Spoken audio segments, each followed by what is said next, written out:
बंजारा समाजाला अनुसूचित जमातीमध्ये समाविष्ट करण्याच्या मागणीसाठी राज्यभरामध्ये मोठ्या संख्येने बंजारा समाजाचे आंदोलन केले जात आहे। त्याच पार्श्वभूमीवर उद्या उपराजधानी नागपूरमध्ये देखील बंजारा समाज एकवटणार आहे। नागपूरच्या संविधान चौकामध्ये जे आहे ते या ठिकाणी बंजारा समाजांकडून जे आहे ते आंदोलन केलं जाणार आहे। एकंदरीत कशा पद्धतीने रूपरेषा आंदोलनाची असणार आहे, आपण या ठिकाणी काही पदाधिकारी आहेत बंजारा समाज त्यांच्याशी बोलूया।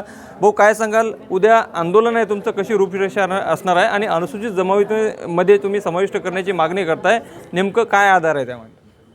सर्वात पहिले तर आम्ही जी मागणी करत आहे आदिवासी मध्ये आम्हाला समाविष्ट करण्यात यावे, यात आम्ही आदिवासी बांधवांना हात जोडून विनंती करतो की हा आरक्षण मूळ आदिवासींना धक्का न लागता आम्हाला STचं आरक्षण मिळावं, ही आमची सरकारकडे पहिली मागणी आहे।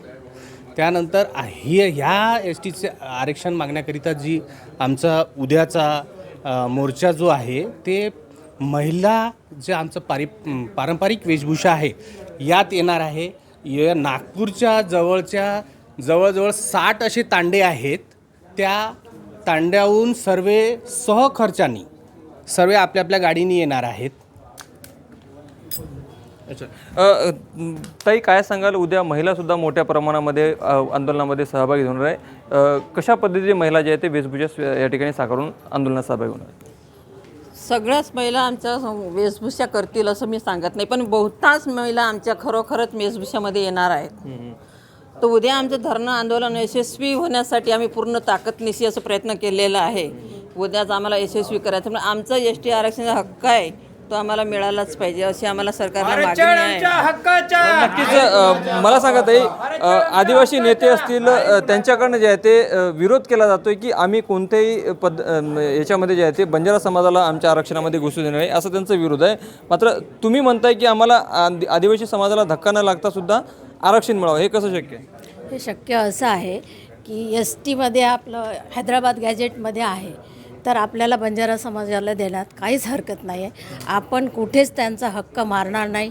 बंजारा समाज असा चांगला समाज आहे, स्वाभिमानी समाज आहे। हा समाज कोणाचाच कधी एक घास पण घेऊ शकत नाही, तो समाज कोणाचा हिस्सा घेणार नाही।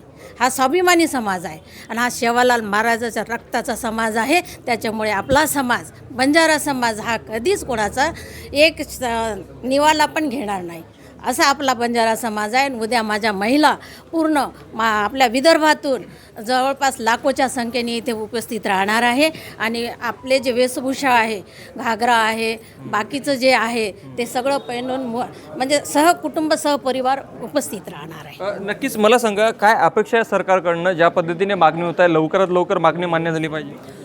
आमची ही एकच अपेक्षा आहे की जसं दुसऱ्या राज्यामध्ये जे आम्हाला जे SC कॅटेगरीमध्ये ST कॅटेगरीमध्ये आम्ही आदिवासी मोडतो, तसंच आम्ही महाराष्ट्रामध्ये पण आम्हाला त्याच सेम कॅटेगरीमध्ये आम्हाला आहे ना घ्यायला पाहिजे।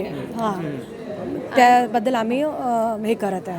अच्छा, उद्याच्या आंदोलनामध्ये महिलांची किती मोठी भूमिका असणार आहे?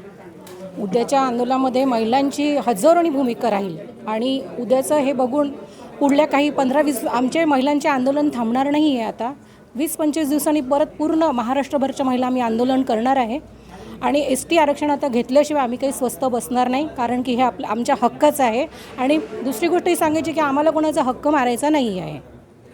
नक्कीच आपण जर पाहायला गेलं तर ज्या पद्धतीने राज्यभरामध्ये बंजारा समाजाकडनं ST प्रवर्गामध्ये समाविष्ट करण्याच्या मागणीसाठी आंदोलन होत आहे, त्याच पार्श्वभूमीवर उद्या उपराजधानी नागपूरमध्ये सुद्धा मोठ्या संख्येने बंजारा समाज एकवटणार आहे, नागपूरच्या संविधान चौकामध्ये आंदोलन करणार आहे। एकूणच त्यांची मागणी आहे की देशभरामध्ये विखुरलेला बंजारा समाज वेगवेगळ्या प्रवर्गामध्ये येतो, मात्र तेलंगणामध्ये पाहायला गेलं तर अनुसूचित जमातीमध्ये त्या ठिकाणी बंजारा समाज मोडतो आणि इकडं कर्नाटकामध्ये जर पाहायला गेलं तर SC प्रवर्गामध्ये मोडतो। त्यामुळे महाराष्ट्रात जरी विजेंटी प्रवर्गामध्ये बंजारा समाज असला तरी तो ST प्रवर्गाचा हकदार आहे आणि आमची मागणी आता मान्य करावी, या मागणीसाठी जे आहे ते बंजारा समाज सध्या पेटलेला दिसून येत आहे। लोकशाही मराठीकरता मी ज्ञानेश्वर पवार, नागपूर। लोकशाही मराठी ऐका, पहा, जागरूक रहा।